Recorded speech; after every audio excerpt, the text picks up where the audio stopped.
the truck has started to warn us that the batteries are failing in our key fob. So not a huge deal, but if they do get too dead, believe it or not, that can actually start messing up your truck.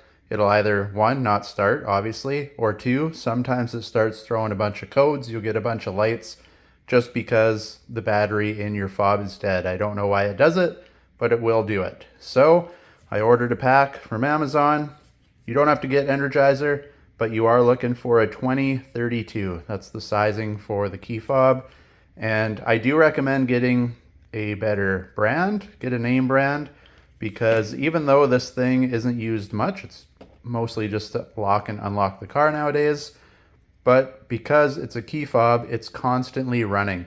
So it's always sending out a signal. So if you're in your truck, you can fire it up. But because that is always sending out a signal, I find they only usually last about 2.5, maybe 3 years, and you're gonna start getting that code.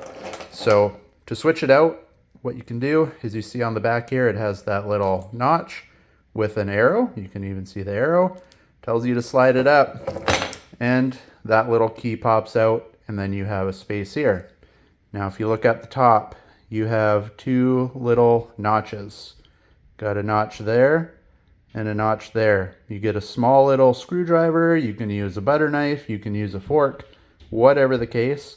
Get it in there and just pop that part up, and then it's just little push clips all around here. All right, so once you got it apart, that is the half you don't want to mess with. Don't drop it, don't get it wet, don't get it dirty. Just put it down somewhere safe, and then your battery is on the other side here.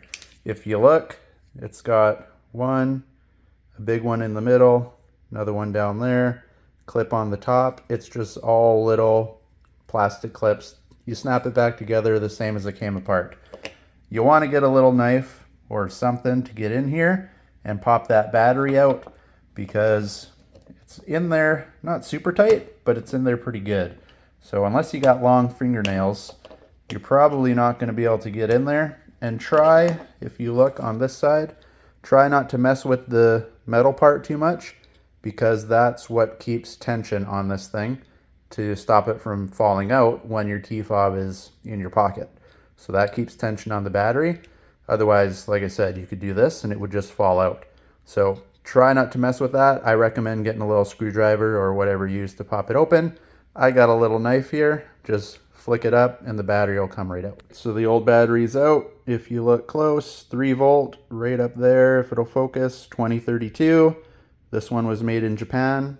I haven't changed it since I bought the truck, so about 3 years. It's not too bad. But like I said, I do recommend getting a name brand one, because yes, you can get a 3 volt battery, these 2032s, you can get them off of Amazon. Yes, it will work, but instead of having to do this every, say, 2 or 3 years, you'll probably have to do it once or twice each year. So it's as easy as just plopping this battery in there. Now, of course, the flat side stays down. And then, like I said, that little steel piece is to keep pressure on the battery. So just push it. It'll go down, and you can see that piece spreads out. Now it won't fall back out. And then once you got the battery, all you gotta do is click it back together. One note is, if you look here, you see how this section is a little bit deeper than this. This side has the battery tucked up right to the side, where this has a space in it. If you look at the key fob, this direction, you got that little piece that sticks up. So that is what this little gap here is for. So when you bring it on and put it down on there, you don't want to squish that thing sideways. You want to make sure it fits in that little gap like this.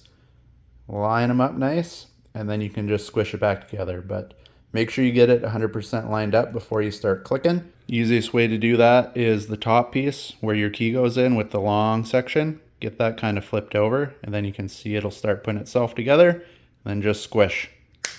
It'll click. Go all the way around, make sure it all clicks. You're done. Put your key back in, hit lock or unlock. You can see she works. You're good to go for another couple years. So if this helped you out, like and subscribe. Stay tuned for the next video, and hopefully you enjoyed.